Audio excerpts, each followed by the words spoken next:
एखन हम अहाँ सबके एकटा उपनयन में जे बाँस कटाई छै बाँसकट्टी के गीत सुना रहल छी। सब कियो सुनब, सब कियो गायब, लाइक शेयर सब्सक्राइब कऽ देबै। धन्यवाद। जय मिथिला, जय मैथिली।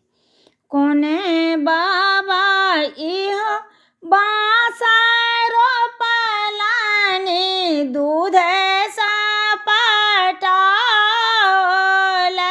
हे। आहे कोने आमा सिंदूर पीठार की बाँसे में लगाओल हे। आहे कोने आमा सिंदूर पीठार की बाँस में लगाओल हे। अपन बाबा इहो बाँस रोपल दूध सा पटाओल हे।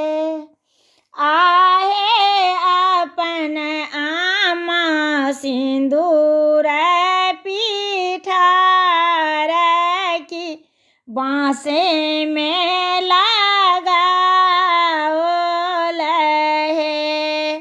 कोने बाबा के दिन सुदिन भेल इहो बाँस काटल हे। आहे कोने बाबा बे